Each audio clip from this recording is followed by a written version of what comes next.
Tonight on KQED Newsroom, California tackles the challenge of studying reparations for Black residents. We'll talk with the chair of the San Francisco Reparations Task Force, Eric McDonnell, and also look into the groundbreaking work happening at the state level. Plus, closely watched recall elections enter their final stretch, while some Starbucks workers push to unionize. Our panel of reporters update us on this week's big stories. And blossoms fill local fields as flowers explode in a super bloom. It's this week's edition of Something Beautiful. Coming to you from KQED headquarters in San Francisco this Friday, February 11th, 2022. Hello and welcome to the show. This is KQED Newsroom and I'm Priya David Clemens. Tonight, we are digging into California's unprecedented efforts to address the generational harms caused by slavery. California is the first state in the nation to create a task force to investigate the possibility of reparations, some form of compensation, which would go to Black residents in recognition of historical and ongoing discrimination. The idea has gained traction around the nation. Last year, Evanston, Illinois became the first city in the nation to begin making reparations to some Black residents in the form of $25,000 payments. Here in the Bay Area, the city of San Francisco has also taken up the matter with its own commission.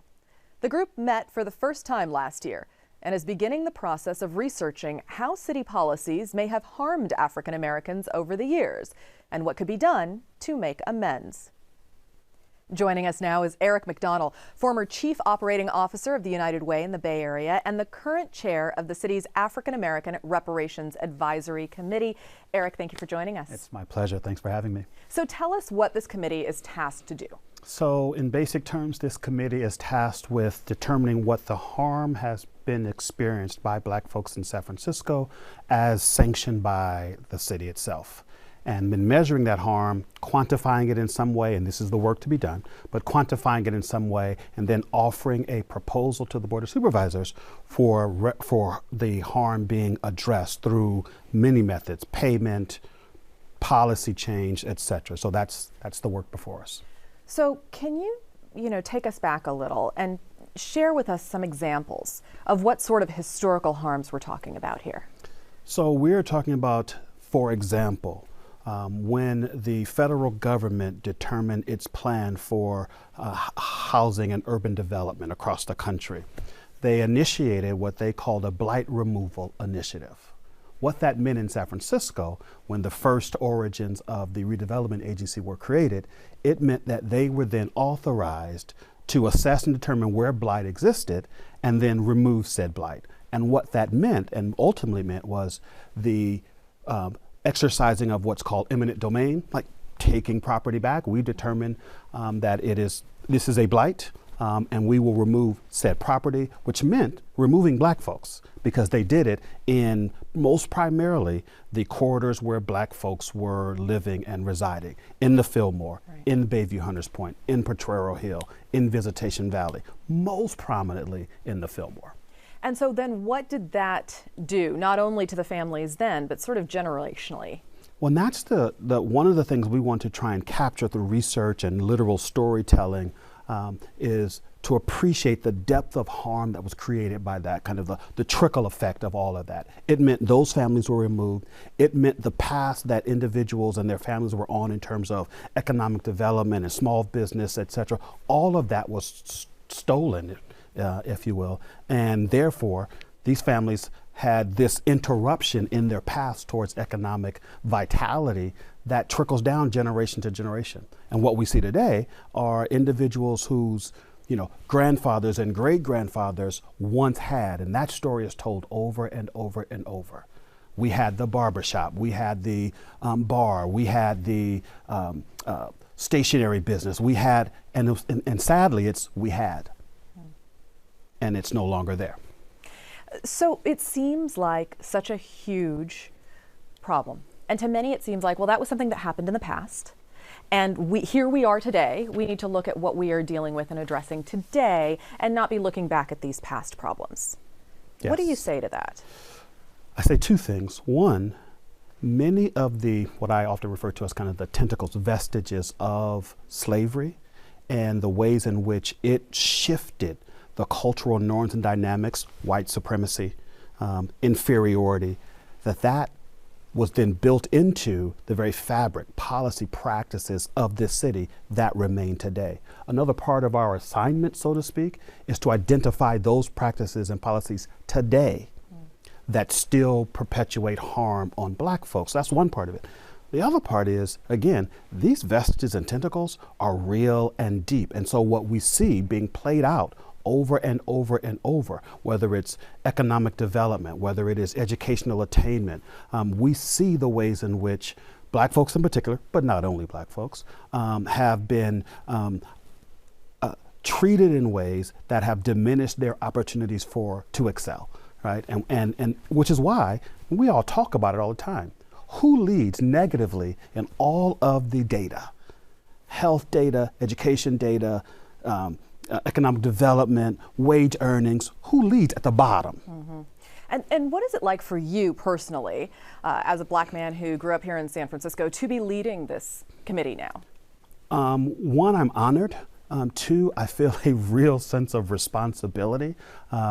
My mother fled Macomb County, Mississippi when she was 15 because of the prevalence of racism. And so I'm a native San Franciscan because of that. And so I feel a sense of personal responsibility, both to my mother and to the broader community that makes up Black San Francisco, to see that we do this well and that both generationally folks receive repair and redress, and then we prepare a path forward for the generations to come. So tell me about the work that the committee is doing this year and into next, because you'll be bringing your proposals to the city in 2023. That's correct. So we spent the first few months as we were stood up as a committee really planning and thinking about how we would approach this, how we'll approach gathering data, gathering lived experiences and stories, and then how we'll begin to make the case. Because ultimately, this becomes about making a case to the Board of Supervisors that not only is this the right thing to do, it's owed. And so we will now begin to do what we're calling community engagement. So we'll do small town, large town halls, local community discussions and forums, focus groups. We're also going to be doing some research on the policy side, because we really do understand that much of what we experience today was built into the fabric of policy and practice in this city. And so we want to understand and unpack what that is, capture the implications of that, and then begin to assign, so to speak, the quantifiable measures of harm. Because ultimately we're going to be coming to the Board of Supervisors and saying, in some ways, here's the harm, here are the receipts that demonstrate how this harm has been perpetuated on Black folks. Here's the value of that. And then there's some combination of financial repair, as well as, I can imagine, again, we're not there yet, policy repair. Eric, thank you for your time and for coming here. We'll be following the work. If people are interested, they can send a message to reparations@sfgov.org. That is correct. Thank you so much for having me. Thank you. That's San Francisco's work. We've also been following what California is doing at a statewide level. The California Reparations Task Force began meeting last summer and has heard testimony from a range of experts, from Secretary of State Shirley Weber, who wrote the bill creating the task force, to University of Texas at Austin's chair of the History Department, Dinah Ramey Berry. Before I begin, I turn to the enslaved. When asked about her experience with slavery upon reaching freedom in Canada, one woman who would only give her name as Mrs. said, quote, "For those who wish to apologize for slavery, I ask that they go and experience it for a while." I'm joined now by members of our reporting team who've been covering the state task force. KQED supervising senior editor of Race and Equity, Otis Taylor. Hi, Otis. Thank you for having me. And KQED reporter Lakshmi Sarah. Hi, Lakshmi. Hey. Thank you both for being here and for the work that you're doing to bring KQED into this conversation about reparations. So tell me, Otis, why California is looking at this issue when California joined the Union in 1850, it was not allowed to have slavery. Slavery was not permitted here. Right. California has this reputation of being a progressive state. But what people don't realize is that that narrative crumbles when you see that the first 10 years of this state's history white supremacy was baked into the very laws that govern us today. So when we look at racial wealth gap, we look at disparities in outcome, disparities in education, disparities of what people earn. The ramifications of people unhoused and people struggling to maintain a foothold in their home, that is directly linked to how the state was founded. And right now, the task force is listening to testimony from many different people. Let's listen to a particular piece of that testimony, then come back and discuss the task force more broadly. So transportation infrastructure has always been a driver of racial inequality. The benefits and burdens of our transportation system, from highways to roads, bridges, sidewalks, and as we just heard, public transportation, have been planned, developed, sustained to pull resources from Black communities. And this system is really a daily reminder of how Black people and Black communities have been and continue to be sacrificed to feed America's growth and expansion. So this is exactly what you're talking about, Otis, these policies that are sort of baked into our systems right now. Lakshmi, you've been faithfully attending all of these meetings online. Tell us more about what you're hearing. Yeah, so I mean, the 9-member task force is established to study proposals for reparations for Black Americans, specifically in California, with a special consideration for people who have been enslaved in the U.S. And the task force listens to testimony, both personal witness testimony as well as from experts. So that was an example of Deborah Archer. She's the president of the ACLU. And Otis, why is this testimony so important? Well, we need to work from the perspective of what people impacted by white supremacy say. For too long, the narrative in media has been part of that. The media is culpable in the pervasive narratives of people of color, particularly Black people, and it's important to set the record straight. You've got to hear from the voices of people who have been marginalized and oppressed by the very systems that were put in place when California was founded. What is this commission tasked with accomplishing, Lakshmi?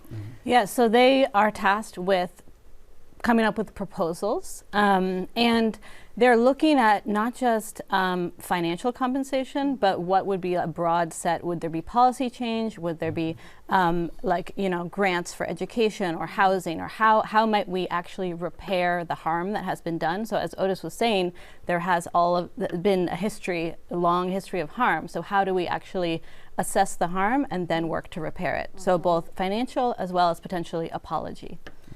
Otis, what other sort of similar commissions have there been that have tried to tackle these tough topics? Right, so this Reparations Task Force is our Kerner Commission. Now briefly, the Kerner Commission was established in 1967 to investigate why there were these uprisings in communities of color across the country. What that commission found was that the uprisings were a response to police brutality, lack of jobs, lack of education, and furthermore, the reason that the Kerner Commission concluded was white institutions created it, white institutions maintain it, and white society condones it. This commission indicted white supremacy, and guess what happened? Exactly, nothing. And here we are 50-some years later, and we're still trying to address the harms committed against people of color, particularly Black people. So what do you expect the outcomes to be here? Is this all going to be a lot of talk again? Lakshmi, do you expect there to be action? I mean, I have a lot of expectations, but I think that it's really too soon to tell exactly what they're going to recommend. The next meeting is February 23rd, and they're going to be talking about specific eligibility. They're continually talking about compensation. So it's really still in the conversation, but eventually they'll come up with recommendations that will then be sent to the state legislature. So then it will be up to them what happens. And Otis, in terms of what kinds of reparations are on the table here, we're talking about using tax dollars to perhaps have direct payments, to have housing assistance. What else are you hearing? So it can't just be money. It has to be re-education, the relitigation of American history. We need to set the record straight about, yes, this is a great country, But with that greatness, we have to acknowledge the bad. We have to acknowledge the genocide of indigenous people. We have to acknowledge that black people were imported like goods and forced into chattel slavery for over 2 centuries. And then after that, Jim Crow laws, we have to acknowledge the harms to move forward. So I believe education has to be part of it, and also land. We have to provide people with stability in housing. Otis Taylor, Lakshmi Sarah, thank you both for your time. Hey, thank you so much, Priya. Yeah. This month, KQED is covering the topic of reparations on our various programs, not just here on TV, but also on our radio and digital platforms. If you'd like to join the conversation, check out our special live event in person here at our newly renovated headquarters in San Francisco, led by Otis Taylor here. The event is on February 24th at 7 p.m. You can learn more and register for the event at kqed.org/events. This week, Governor Gavin Newsom signed pandemic relief legislation to assist small businesses, and he also extended COVID-19 paid sick leave. COVID case numbers are continuing to fall quickly in most of the state. The state's test positivity rate has dropped to 8%, down from 13% last week, according to the California Department of Public Health. And next Wednesday, February 16th, indoor mask mandates will be lifted statewide. Counties may choose to keep their own local mandates in place, like Santa Clara County, where public health officials expect to keep indoor mask requirements for a few more weeks. Masks will still be required when riding on public transit, in schools, and for everyone who is unvaccinated. Joining me now are KQED politics and government reporter Guy Marzorati and senior editor of KQED's Silicon Valley News Desk, Rachel Myrow. Hello and welcome to you both. So Valentine's Day next week, and the very next day we're breaking up with COVID. It's over. Is that what's happening? I wish. You know, those things take a little bit longer to play out. All right, all right. So what's happening in Santa Clara County? That's down near your neck of the woods. What's going on? Why are we keeping There are different numbers you can look at, and but it does look as if Santa Clara County's numbers are bigger than some of the other counties in the Bay Area, and Santa Clara County public health officials have a history of going their own way. So Dr. Sarah Cody had a press conference earlier this week where she basically said, look, we're going to be looking at a number of different factors, and we'll lift the mask mandate when we're good and ready. All right, well, we'll watch for that. Guy, tell us a little bit more about the legislation that Governor Newsom has signed. Right, so this is 2 weeks of additional paid sick leave for workers. The key thing here is it's retroactive. So you think about all the Californians who got sick with an Omicron infection earlier this year, or maybe had to take care of a loved one who was infected. This will apply to them. This is a program that actually existed last year. It expired at the end of September. It was a huge priority for both organized labor and their allies in the legislature to bring this back. Now it's going to be large businesses picking up the tab for this, but under the deal that the governor made with legislative leaders, there are going to be some tax credits to maybe offset some of that cost. Okay. So in addition to February 15th, 16th being the date that we're looking at the end of indoor mask mandates, February 15th is the recall election date, and also the election for David Chu's assembly seat. That's coming up next week as well. So Guy, where do we stand now on the recall of these 3 board members in San Francisco, school board members? It seems like there's a lot of money being poured in opposition to them. Right. I mean, this Yes on Recall campaign is spending a tremendous amount of money. I mean, school board, this is a race that usually voters end up skipping, right? It's not usually in the public consciousness. That's changed. It started maybe with big venture capitalist investments and then some grassroots donors. Now that's really shifted. In the last month, we've seen more traditional political players in San Francisco, the Chamber of Commerce, the realtors start to give to this Yes campaign, and this kind of shadowy group of San Francisco investors that's become the leading donor. I think when you look at this campaign, I mean, you mentioned the numbers, the disparity between the Yes and No side. That's 22% more, or 22 times more than... Let me put it this way. You take every single candidate who's run for school board in San Francisco since 2016. It's about 40 candidates. All the money that they spent running is about $1 million combined. This campaign to recall 3 school board members has spent $1.7 million in just a few months. Really? All right.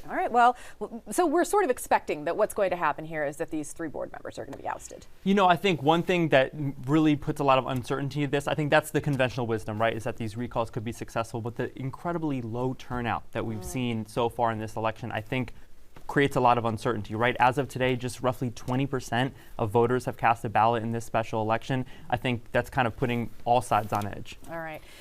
Well, there are some people on edge down in Woodside right now. So Woodside is a little wealthy town in the South Bay. Yeah? And Rachel, tell us about what's going on there, because they've put together a very unusual proposal for why they should not have to follow the state housing regulations. Well, they've actually rolled it back, I should say, because first, after floating the idea that Woodside might be considered habitat for threatened mountain lions on the peninsula, and there are genuinely a lot of mountain lions in Woodside and in areas around it. Well, you know, the media got wind, the social media got wind. If you say mountain lions, word is going to get out because the internet loves cats. And they were claiming they're a mountain lion sanctuary, basically, yes, and so they shouldn't build new housing. And therefore, you know, they're not going to be able to, or they're going to put the brakes on abiding by SB 9, the new law that basically allows for more units on any given lot.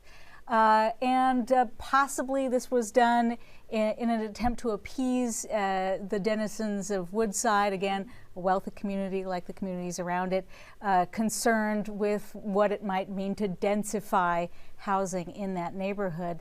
But then Attorney General Rob Bonta's office got wind of this scheme, made it clear in a letter with no uncertain terms that they were cruising for a bruising unless they pulled back, and that's exactly what they've done. So yes. Point. Okay. Yeah.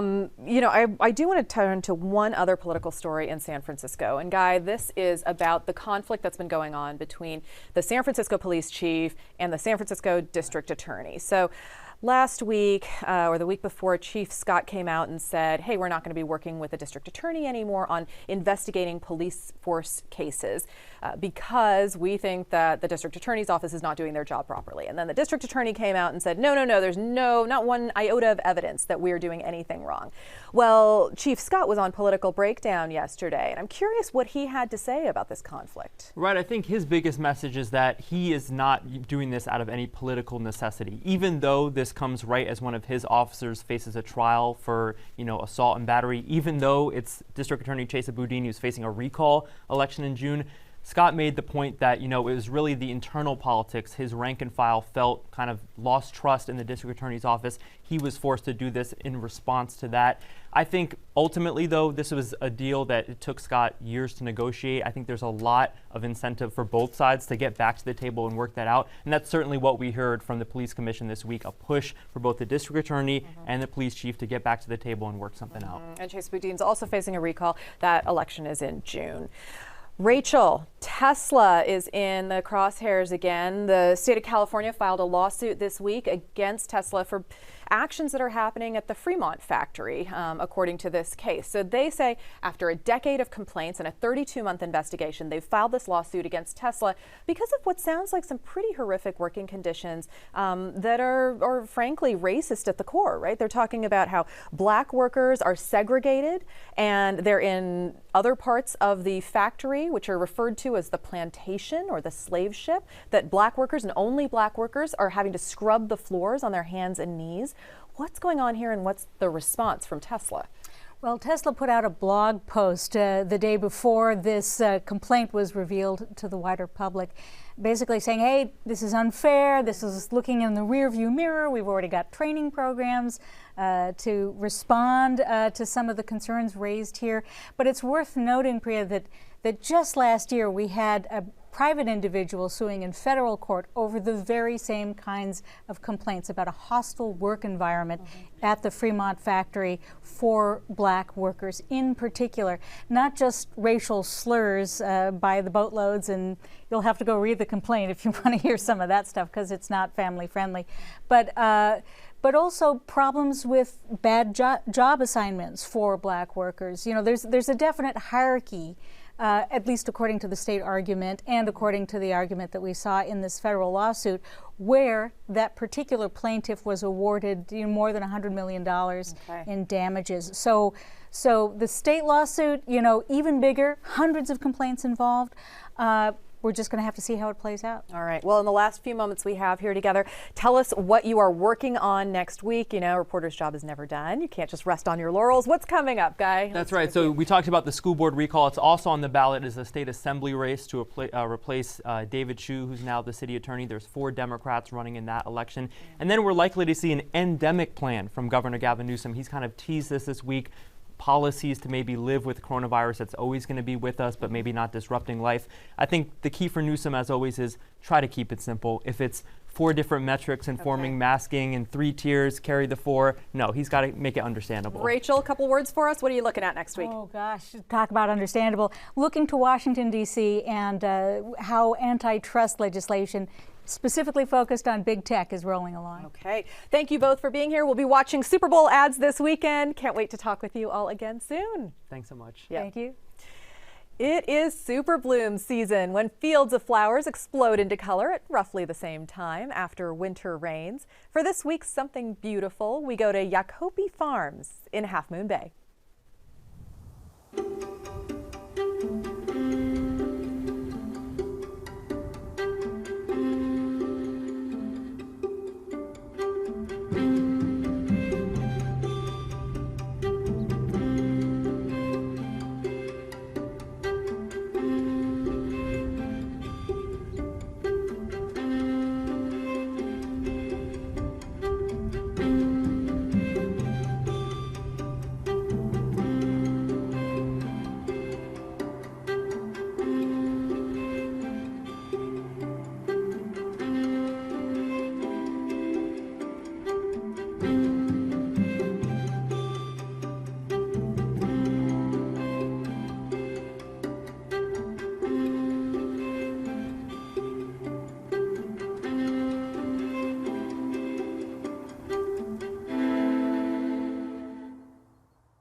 And that's the end of our show for tonight. Thank you for joining us.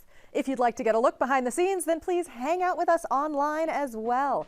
KQED Newsroom is on Twitter and Facebook, and you can email us at knr@kqed.org. You can always reach me on Twitter at Priya D. Clements. We will see you right back here next Friday night. Have a great weekend.